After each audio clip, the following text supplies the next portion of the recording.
Useless. Mom laughed. 20 years in the military and still no house? Dad added, your sister's the one who'll take care of us.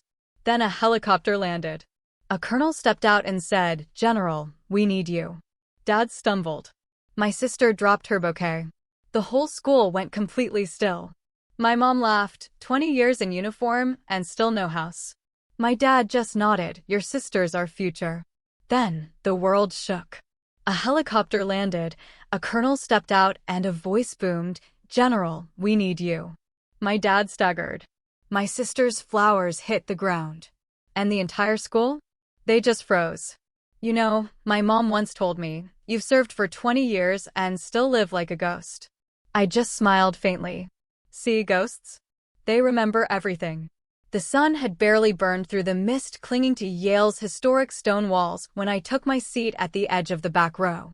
Graduation banners flapped in the spring breeze, and the brass band's bright fanfare cut through the murmurs of parents, trustees, and deans in tailored suits. I was invisible here, and I'd come to expect that. I hadn't told anyone I was coming back from the base in Colorado, and I certainly hadn't told anyone I'd been promoted. It just didn't matter. Not to them.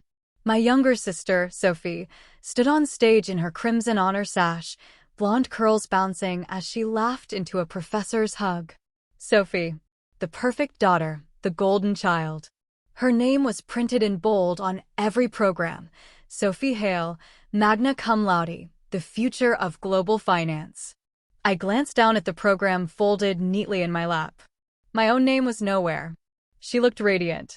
My mother, Elaine, cooed from a few rows ahead, loud enough for nearby rows to nod along.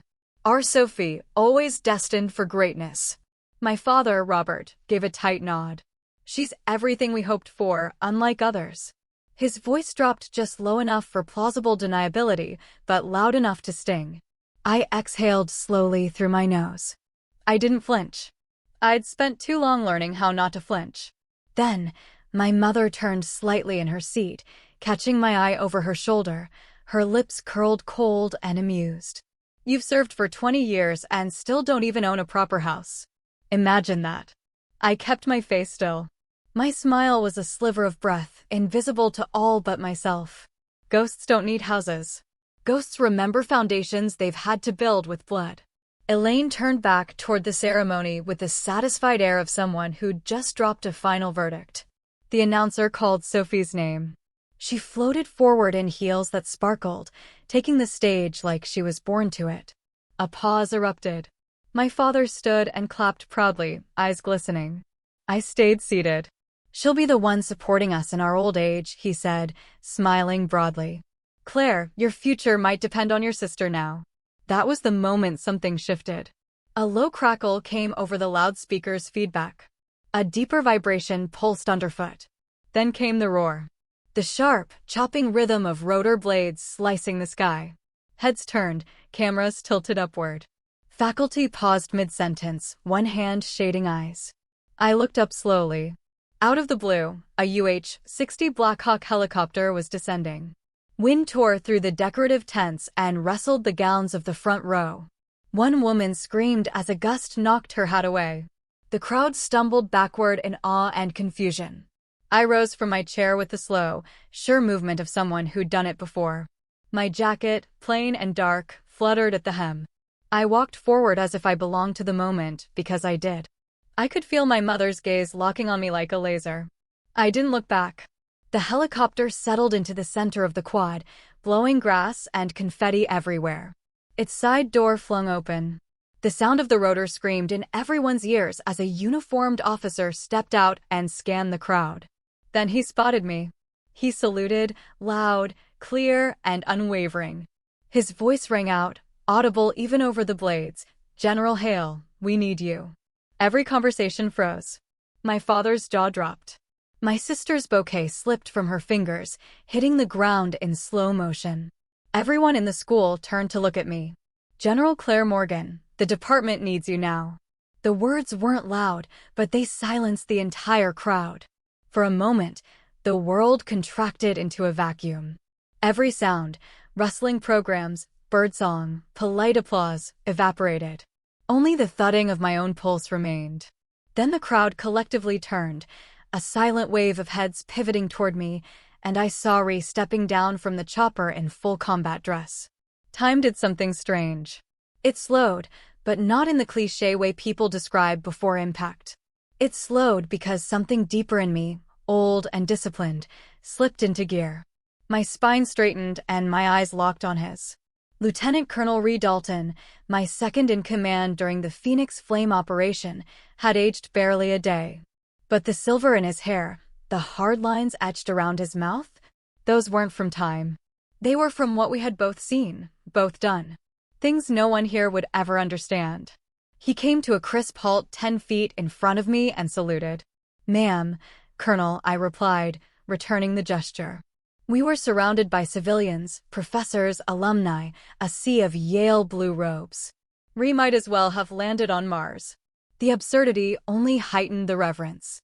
No one laughed. No one moved. The Yale president, a portly man in thick spectacles, hurried across the grass, his gown flapping, his brow damp, his smile twitching nervously as he reached us. "General Morgan, forgive me. I wasn't informed we had the honor of your presence today." I nodded once, my face unreadable. It wasn't announced. Ree stepped forward, offering the man a thick envelope. "Orders from the Department of Defense. It's customary to present commendations in private, but under the circumstances, they requested a field presentation." The president opened the envelope with trembling fingers. I could see the seal even from here. Defense Meritorious Service Medal, plus attached clearance tags.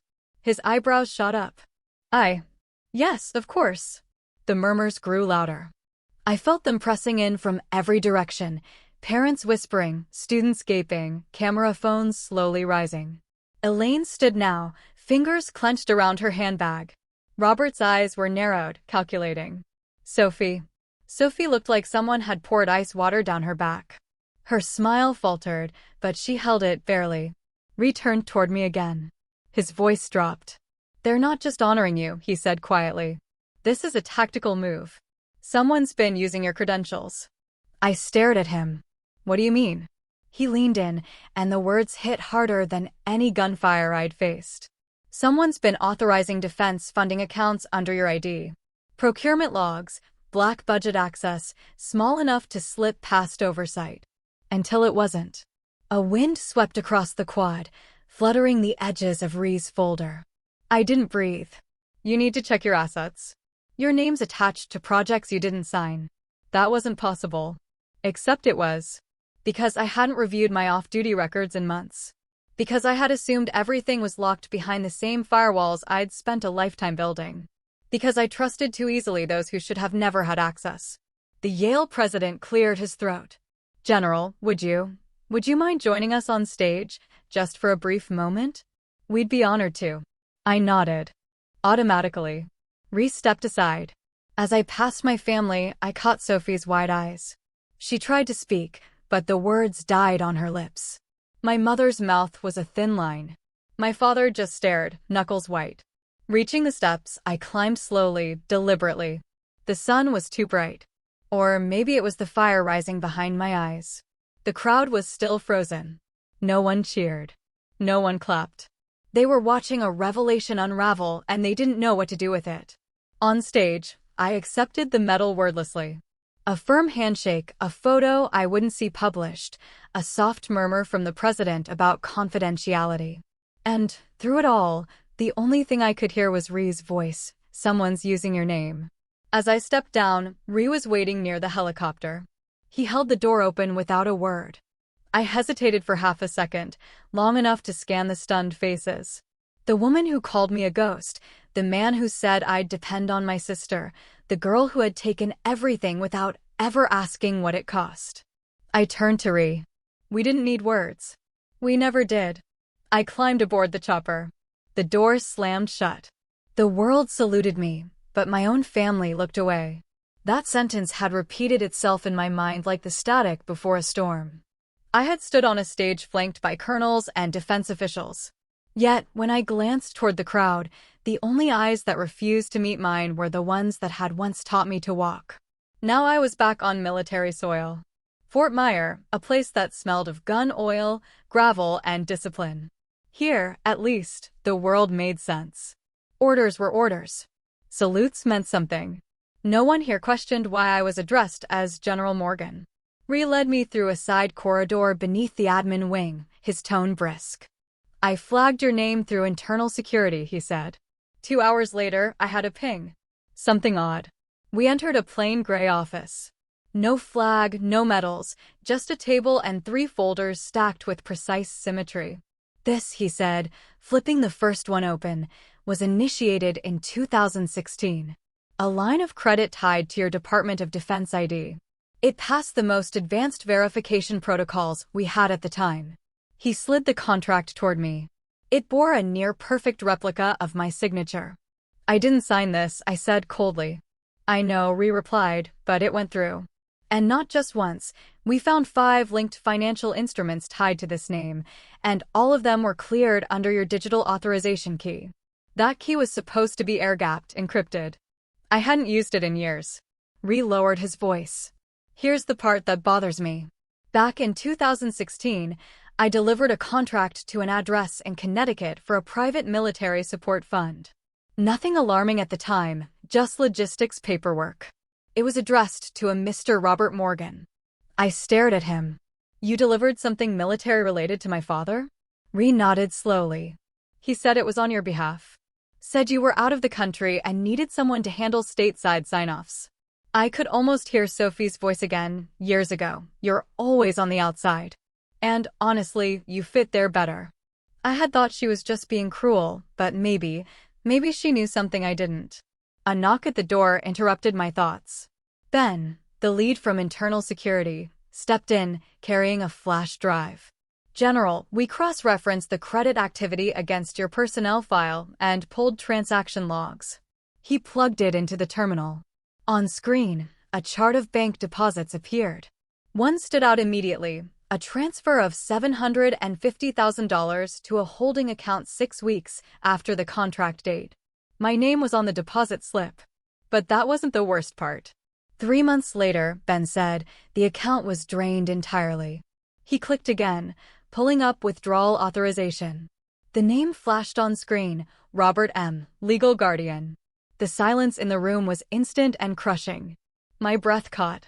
He listed himself as my legal proxy? Ben nodded. Yes, ma'am. He filed paperwork using your military file. Stated you were deployed in a classified theater and unable to manage personal assets. I pressed my hands flat against the table. Was there a notarized signature? There was. It matched state records from Connecticut. For a moment, my mind tried to rationalize. Maybe it was a mistake. Maybe my father had truly believed he was helping. But deep down, I already knew better. Robert Morgan didn't do favors. He did transactions. Ree reached across the table, placing another folder in front of me. This company, he said, was the receiving party of the funds. It's a Delaware shell firm. We started investigating them for tax fraud in 2021. We just never linked it to you until now. The folder showed the company's name, Morch Holdings. Cold fear trickled through me. Morch had been one of the contractors used in our humanitarian logistics mission in Northern Africa. They were infamous for billing triple for diesel shipments and claiming lost cargo that never existed. I had flagged them years ago in an internal memo, and now my name was tied to them financially. My voice came out low. He used me. Ree didn't answer. He didn't have to. I cross-referenced the authorization ID again. The screen blinked once. The name was still there. Burned into the chain of custody. Robert M., legal next of kin. My heart clenched like a fist around a bullet. He borrowed my name, then buried it in silence. I sat by the window, watching the soft drizzle streak down the glass, each drop catching reflections of the amber lights on Constitution Avenue. Washington in the spring carried a quiet kind of gloom, one that crept under the skin and settled in the bones. And tonight, it mirrored my own unease. The apartment was temporary, arranged through the department, sparse, cold, and too quiet. I hadn't unpacked. My duffel bag sat slumped in the corner like a reluctant guest. My 30th birthday. That year had come and gone without fanfare. I remembered it vividly now, The birthday dinner Sophie insisted on throwing. I waited at the table for hours, sipping a drink I didn't want, staring at the empty seat across from me. Robert had sent a text, caught in a board meeting. "We'll call tomorrow." He never did. Now I understood.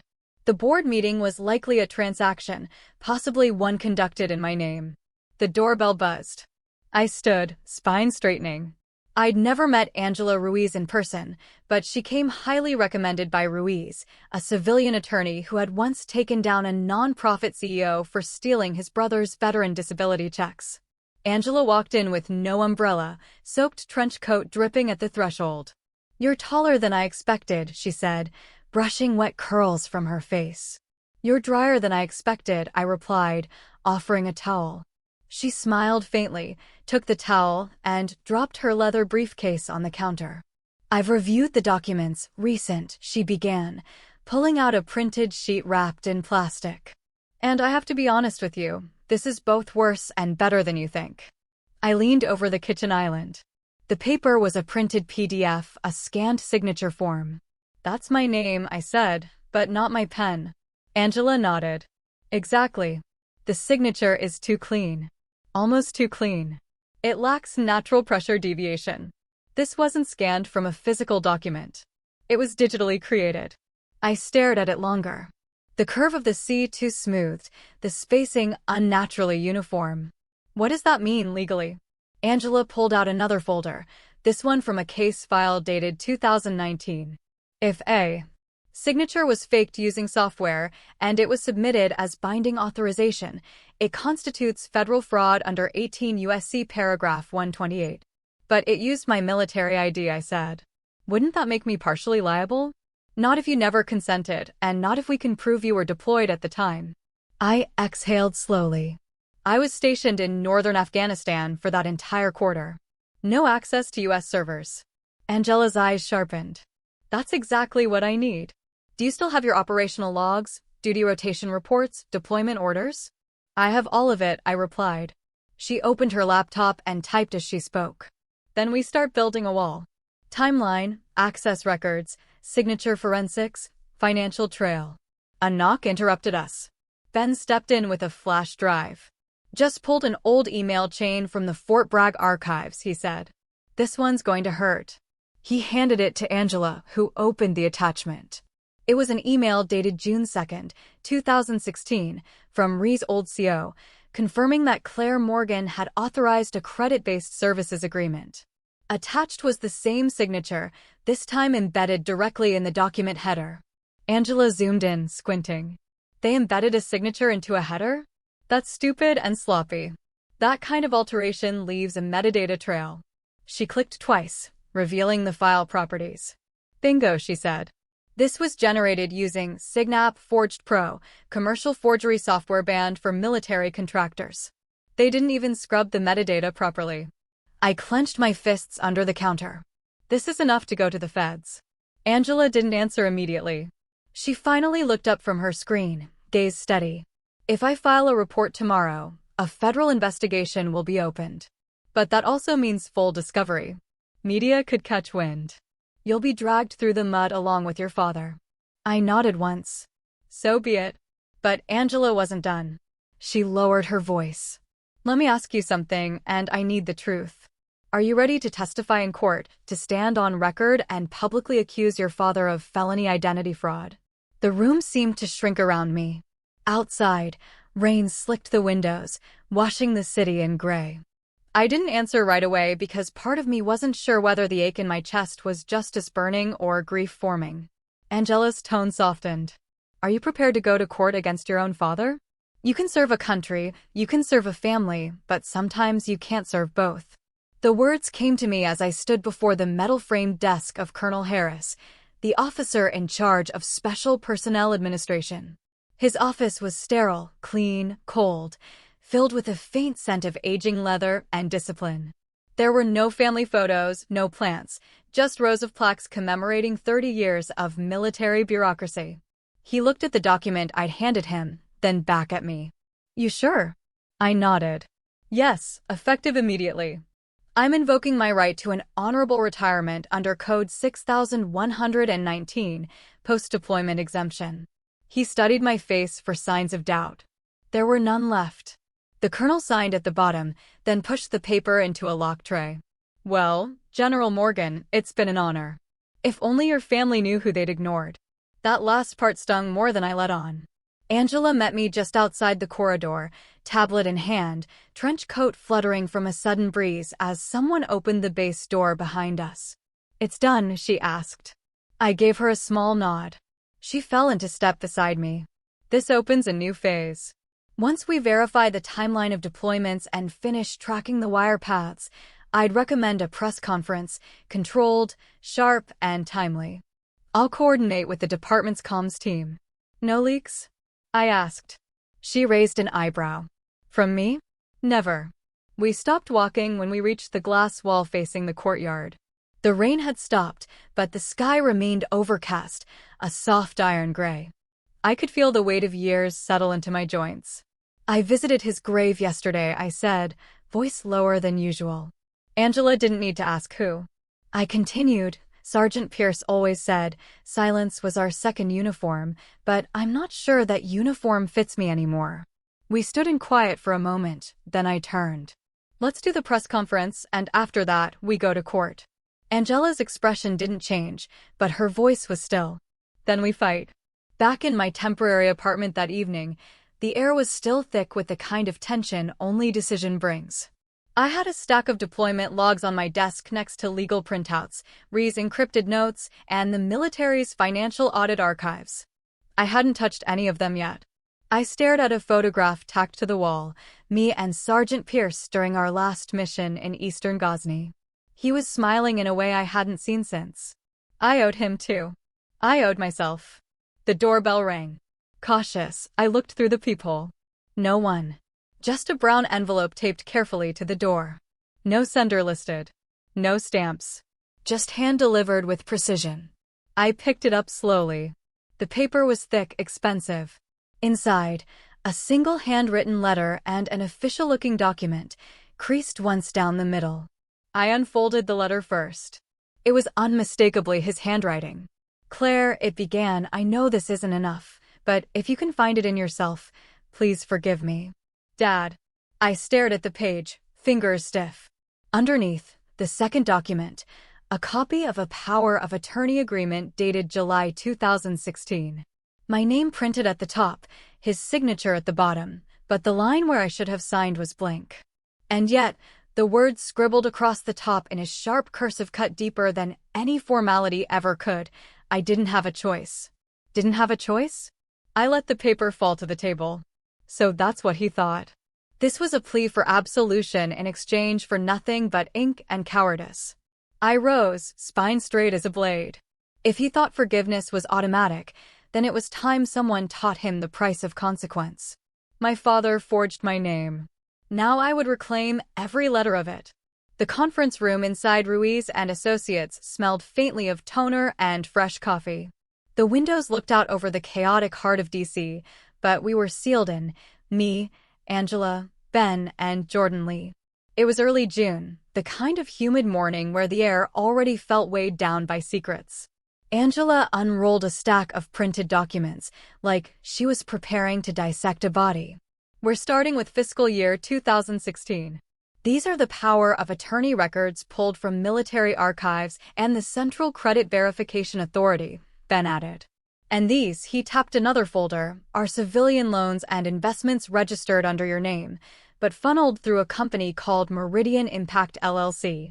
I leaned forward, scanning the forms. My name, my military ID, my social security number, but not my signature. Meridian Impact, I said slowly. Never heard of them. Angela didn't blink. Because they don't advertise. But the address on record links to a suite in an office park in Fairfax, registered under a holding company. And that holding company has a director named." She paused, letting the suspense hang in the air. "Robert Morgan." My mouth went dry. Ben added, "More than $800,000 funneled through it from 2017 to 2020. Most of it borrowed using your identity as a secured federal asset." I stared. at the page like it would offer an explanation, but all it gave me was a headache. Then came Jordan's turn. He was young, early 30s, maybe, with sharp glasses and sharper hands. I ran forensic scans on the PDF Ree gave you, the one with the signature, he said. The metadata was scrubbed, but not completely. He clicked a few keys and a screen flickered to life. This software here, used to sign the PDF, was a high-end document modifier, not the kind you buy off the shelf. And this, he zoomed into a section of the file, shows a signature layer embedded independently. A digital insert. Angela looked at me, meaning it wasn't signed. It was engineered. I kept my arms folded, even as my pulse pounded like a drum in my ears. But that's not all, Jordan continued. There's an embedded zip file, hidden inside the original PDF as a steganographic payload.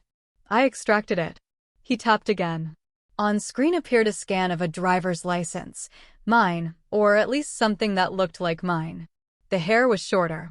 The date of birth matched, but the eyes were wrong, the background was off, and the issue authority registered in Georgia. I've never lived in Georgia, I said quietly. No, but someone did, Jordan murmured. And the IP address that uploaded this file, Angela leaned in, was traced to a residential modem registered under Robert Morgan, 48117 West Bale Street, Arlington. The silence after that was thick. Jordan turned to Angela. This goes way beyond identity theft. She didn't respond right away. Her gaze was locked on the screen. When she did speak, her voice was almost too calm. If he forged a military-grade ID, this isn't just fraud. It's a federal felony. Class C, minimum 5 years. I stood slowly, pushing back from the table. My hands trembled. Not from fear, but from fury honed into stillness. My entire life had been a series of silences. Medals earned in deserts no one could spell. Orders followed in shadows. And now I had to go public. Not for glory, but for justice. I want everything, I said. Every document, every file, every name. We build the case. And we don't stop until the last lie burns. Angela nodded once, as if sealing a pact. Ben whispered something I couldn't hear. Maybe it was a prayer or a curse. Jordan turned off the monitor. We'll need a secure server. If he suspects anything, he could start erasing data. Angela then looked at me and asked, as if for confirmation one last time, Claire, are you ready to go all the way with this? I met her eyes. I'm ready to bury the past. But even as I said it, a strange hollowness echoed in my chest. I wasn't sure if I was speaking from strength or from the aching realization that the only family I'd ever had just crossed a line no blood could clean. Angela then whispered almost to herself, but loud enough for all of us to hear, if he forged even the ID, this isn't just fraud anymore. It's a federal crime. The world saw him as a philanthropist. I saw him signing my name with poison. The restaurant Elaine chose overlooked the Potomac. All glass walls and silk napkins folded like origami. It was the kind of place where everything sparkled, glassware, conversation. Even the smiles were lacquered with formality. A place for people who never had to clean their own messes. I hadn't seen them all together like this in years. Elaine sat at the head of the table, her posture regal, a flawless pearl necklace wrapped twice around her throat. Robert took the seat beside her, navy blazer pristine, cufflinks glinting with the Morgan family crest. Sophie sparkled too, elegant in ivory silk. Her hair swept up, her lips tinted wine red. Her guests, some young diplomats and advisors from the World Bank, a lobbyist or two, drifted between flattery and champagne. I was a ghost in dress uniform. Quiet, polished, watching. They toasted to Sophie's upcoming post at the World Bank, her vision for change, her unwavering sense of duty. I listened, letting the praise wash over her in waves, words I'd once wished to hear for myself. Elaine gestured toward me with an almost charitable smile. Claire decided to join us. We're honored. The table nodded politely. No one asked why I'd been gone, or where I'd been, or why my medals glinted faintly beneath the folds of my formal blazer. I waited until the third course, roasted duck plated like art, before I said casually, Dad, do you still remember a company called Meridian Impact? The knife in Robert's hand paused mid-slice. Just a flicker. But it was enough. He didn't look up. Should I? I smiled faintly. It came up. Old paperwork. Thought it sounded familiar. Elaine set down her wine. Claire, we're celebrating tonight. No shop talk, darling. Sophie tilted her head. Meridian, what is that? Sounds like an NGO. I turned to her. You'll love it. They claim impact, hide liabilities. Very modern. Robert dabbed his mouth with a napkin. Let's not bore our guests. But I saw the tremor in his hand. Subtle, almost imperceptible. A shiver that traveled from knuckle to stemware. I let silence do its work. Then I reached into my small clutch and pulled out a box. Nothing grand, just a smooth black velvet case, the kind given at military commendations or retirement ceremonies. I slid it across the table to Sophie. She blinked. What's this? A gift. From one sister to another, I said. She opened it slowly. Inside was a silver bracelet, simple, understated, but engraved along the inside were 11 characters, 13 Bravo 62 Claire. My deployment ID. What does this mean? Sophie asked, brows drawing together. It's a reminder, I replied, sipping water. That names matter and that even buried things leave traces. She looked puzzled. Robert didn't move. Elaine forced a tight laugh. Claire always had a flair for metaphor. The rest of the dinner limped on, pauses too long, glances too sharp. Sophie looked at me differently now, not with her usual superiority, but with a flicker of confusion, maybe even unease. Dessert was served. Coffee followed. Conversation wandered, but the air never relaxed. As we stood to leave, I walked past Robert's chair, heels clicking like warnings. I stopped beside him. He didn't look up. I bent slightly, just enough for him to hear me clearly over the gentle hum of the restaurant's string quartet. I didn't come here to apologize, I said softly. I came to remind you I'm still alive. Then I turned and walked out, leaving behind the polished crystal, the curated smiles, and the tremble in my father's hand that had nothing to do with age. And for the first time since this all began, I felt the scales start to shift, just slightly, but unmistakably. Families build legacies, but mine built a fortress of lies. The room we called the war room wasn't much more than a converted storage space inside Angela's firm. Bare walls, one long table, 2 whiteboards now cluttered with arrows, dates, and initials. But this was where things finally stopped being abstract. This was where we drew battle plans. Angela stood at the center, flanked by Jordan and Ree. A digital projector cast images across the wall, transaction logs, contract scans, calendar entries, my timeline. We've tracked 27 financial entries under your name between 2016 and 2021, Angela said. All of them while you were deployed, Germany, Belgium, Djibouti. Not a single physical presence from you stateside. I nodded. I never authorized a single one. Jordan added, each contract file was digitally signed. Same metadata pattern, same server origin. Whoever did this got comfortable reusing the tools. Angela circled 2 specific dates on the whiteboard, February 3, 2018, July 12, 2020. Both correspond to injections of capital into Meridian Impact. Both times Claire was abroad. I stepped forward, eyes scanning a folder Jordan laid out. We need a witness, someone from inside. Angela responded before I could finish. Already working on it. Deborah Chan, former accountant at Meridian. She left in 2021, agreed to meet. The meeting took place in a quiet conference room late that afternoon. Deborah was in her late 40s, soft-spoken but precise. Her hands trembled slightly as she opened her old work laptop. I kept copies, she said. Some things never sat right with me, especially the contracts that were signed before they were dated. Angela leaned in. Did you ever see the name Claire Morgan? Deborah nodded several times. The first was a fax sent from Robert Morgan's office directly to our internal server. It had a signature already on it. No initials, no trace routing. It felt off. Did you say anything at the time? I asked.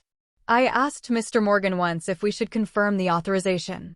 He said, it's already been cleared through channels beyond your pay grade. Angela's voice turned razor sharp. Do you still have the transmission record? I do. Jordan pulled the data into our chain of custody. Ree, meanwhile, scrolled through his phone. I found something, he said.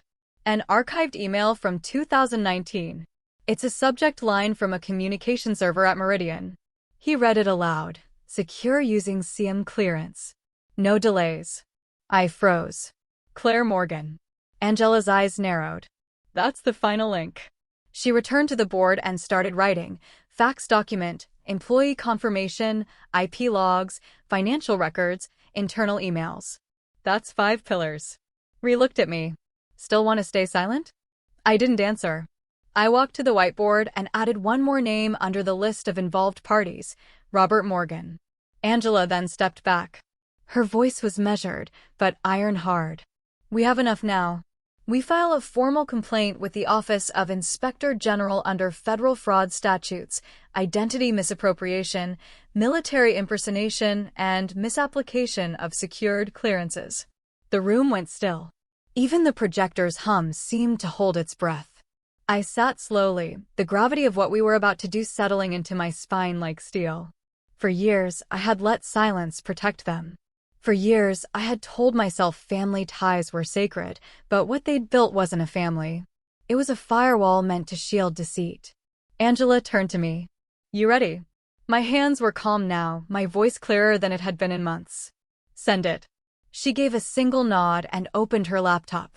A few minutes later, she hit submit on the Department of Defense Inspector General Hotline portal, a formal federal request for civil investigation into fraudulent activities tied to Robert Morgan and the misuse of military identity. It was done. And for the first time in a long time, I didn't feel like I was fighting alone.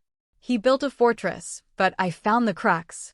It started with a headline, Morgan family rift raises eyebrows over veterans' sudden allegations, printed in fine serif across a double spread in Financial Insight Weekly. Someone had slipped the story in between columns on economic recovery and corporate board appointments. But I saw it, and so did half the city.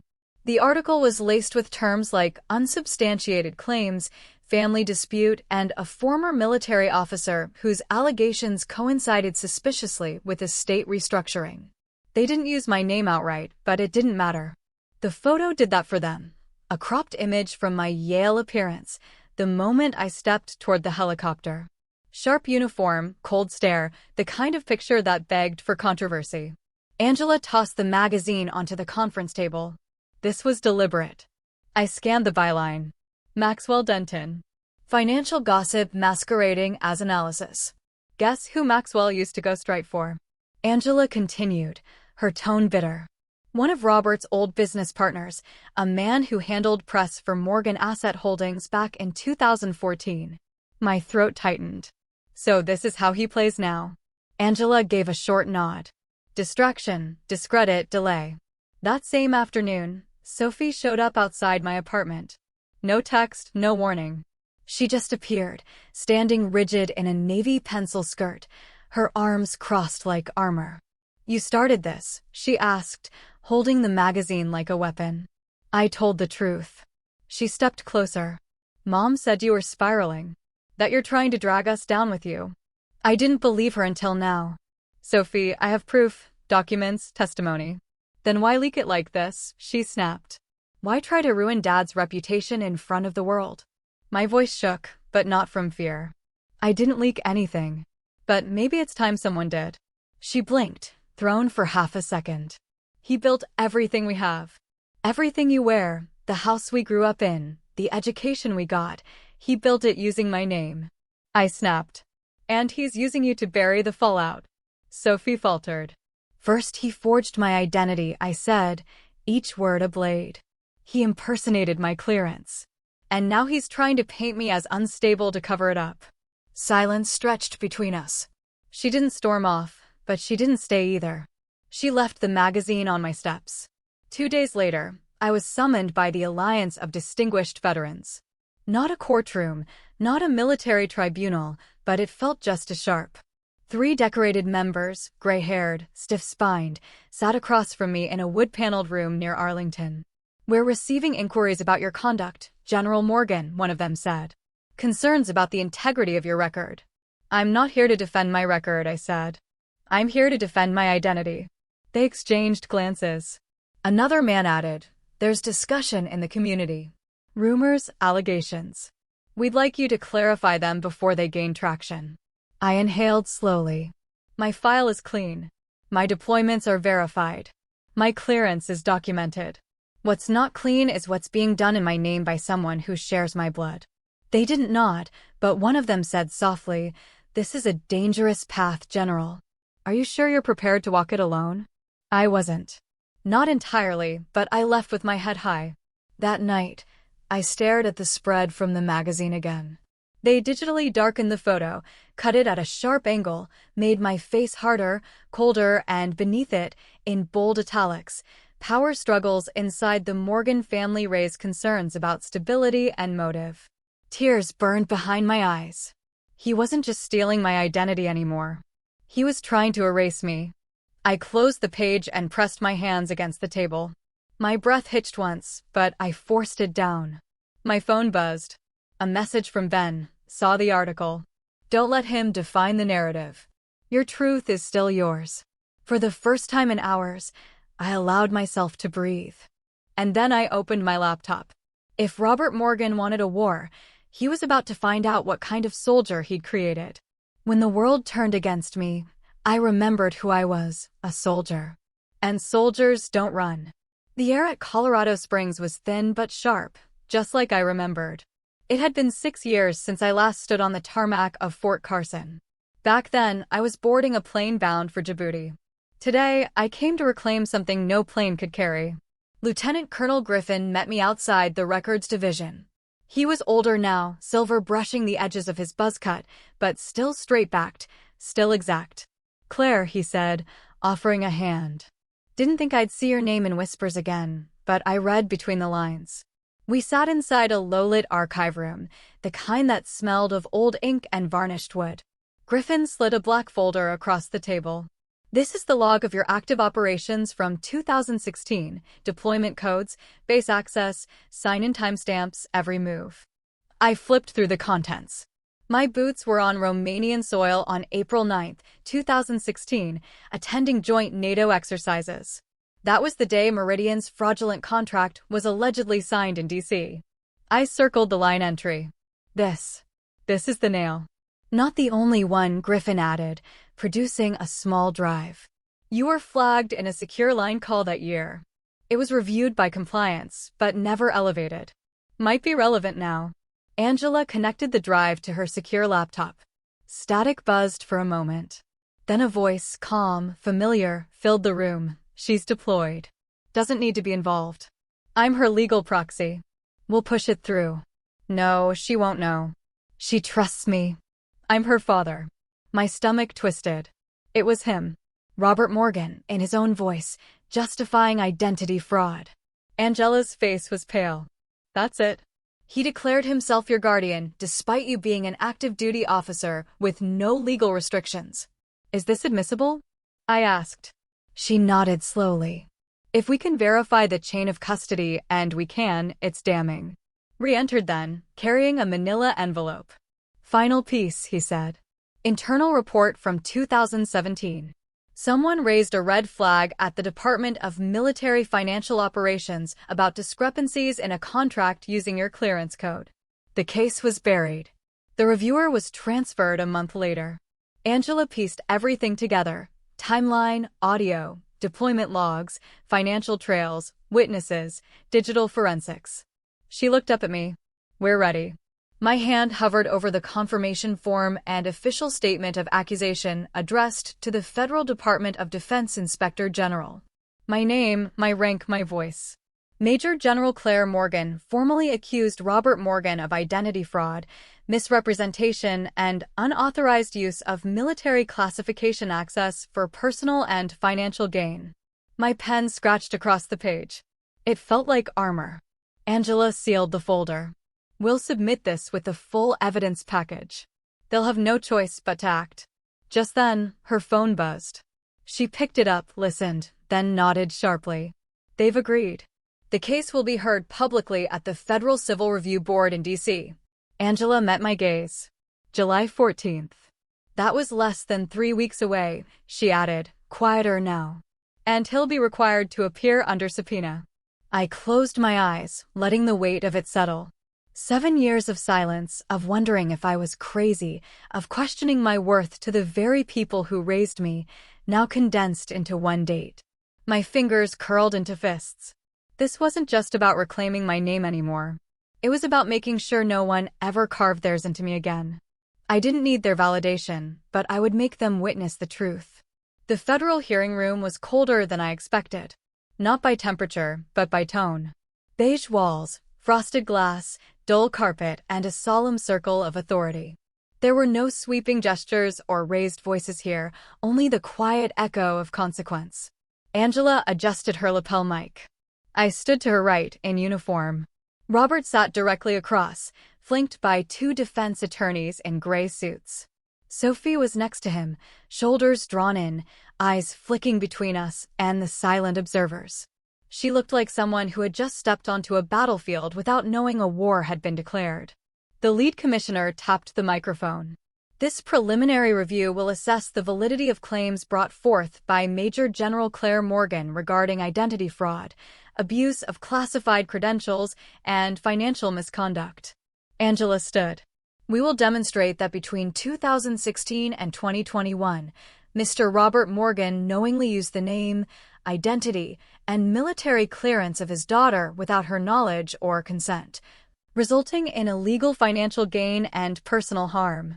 She began with the metadata trail, documents edited using military-grade font renderers, traced back to a residential IP in Bethesda, Robert's home address. Then came the bank records, transactions executed under accounts linked to CM Morgan, with power of attorney filed under emergency deployment pretext. The fake signature, the forged ID upload, the internal voice recording. Angela played the clip. She won't know. I'm her father. I'm her proxy. Robert's jaw clenched. I kept my eyes on the table, fingers gripping the edge like a tether. When Angela finished, the room paused, a quiet so sharp it felt like a knife balancing on glass. Robert rose slowly. His voice, when it came, was polished, too polished. I did what I had to do. The markets were volatile. Our family's assets were in danger. Claire was unreachable, serving in unstable regions. I made a decision, one that protected all of us. You made it without me, I said, standing. He glanced at me. I'm your father. That doesn't make you my author. His attorney interjected. Mr. Morgan operated under the belief that he had legal standing. No, Angela cut in.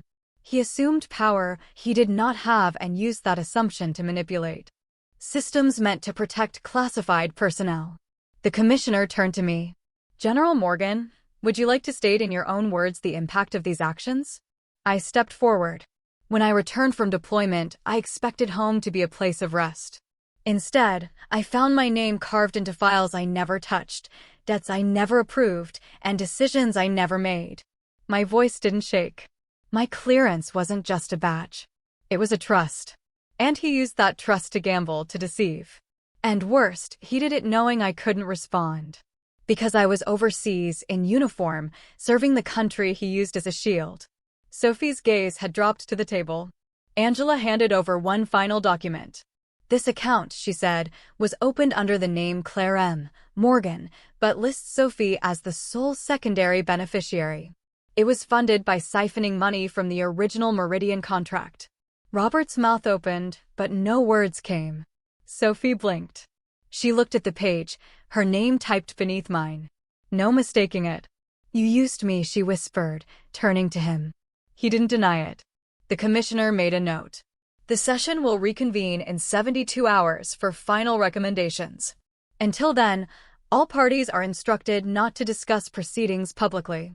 The gavel dropped, chairs creaked, lawyers murmured, reporters scribbled. I turned toward him, my father. He stood still, staring at the blank surface before him. You didn't just betray me, I said softly but clearly. You turned me into a tool, into leverage, into a name you could sign and discard. He didn't reply. But for once, he didn't look away either. He tried to erase me with a pen. I wrote myself back with truth. The hearing resumed at 9 a.m. sharp, but the energy was different, denser, heavier. The air carried something electric, a sense that the next few hours would tilt the world on its axis. Camera crews were restricted to the far wall. Reporters whispered from the designated press bench, their pens poised like bayonets. On the floor, the faces remained mostly the same, but postures had shifted. Robert looked paler. Sophie sat rigid, her arms crossed, gaze neutral but unsteady. Angela leaned in. "Deborah's ready." Deborah Chan took the stand. Slight, unassuming, hair neatly pulled back. She adjusted her glasses, cleared her throat, and looked directly at the panel. "I worked at Meridian Impact LLC between 2015 and 2018 as senior accountant. In late 2016, I received a fax signed under the name Claire Morgan, approving a secondary account transfer for offshore investments."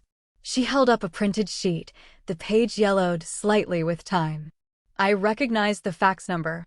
It belonged to Robert Morgan's personal office." Robert shifted in his seat. His attorney didn't move. "And you can confirm," the commissioner asked, "that this signature appeared inconsistent with authorized procedures?" "Yes," Deborah said firmly. "It bypassed the standard dual verification, and the language was rushed, unprofessional. At the time, I didn't know it was forged, but in hindsight, it was clear." Angela stood again. "May I submit for the record scanned documents showing Claire Morgan was deployed to Eastern Europe during that period, with no recorded access to domestic communication channels?" Next came Griffin. Calm, deliberate, with folders lined in perfect sequence.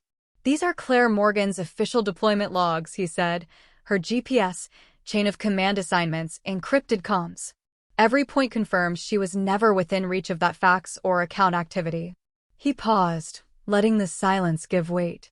"Furthermore, this document," he handed Angela a sealed envelope, "contains an internal memo flagged in 2017. Subject line, CM fallback liability, emergency use only." Angela read the line aloud. The room tensed. "This phrase," she said, "is used exclusively when a civilian attempts to use classified personnel data to shield financial risk. It's a red flag, one that was buried until now." Robert stood abruptly. "I'd like a recess," he said, voice sharp. His attorney looked startled. "Robert, I said I want a recess now." The panel exchanged glances. The lead commissioner frowned. "On what grounds?" Robert leaned into his lawyer, whispered something, then sat back and said nothing. The panel paused. Then, 5-minute recess granted. Chairs scraped. Murmurs rose. But no one left. Angela leaned toward me. "He's folding." I nodded. My heart was racing, but my expression didn't betray it. This wasn't triumph. "Not yet." Sophie turned toward me. Her hand reached for mine, trembling. "How long have you known?" she whispered in our native tongue. Her eyes weren't angry.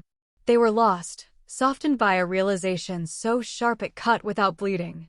I didn't answer right away. Instead, I closed my fingers around hers.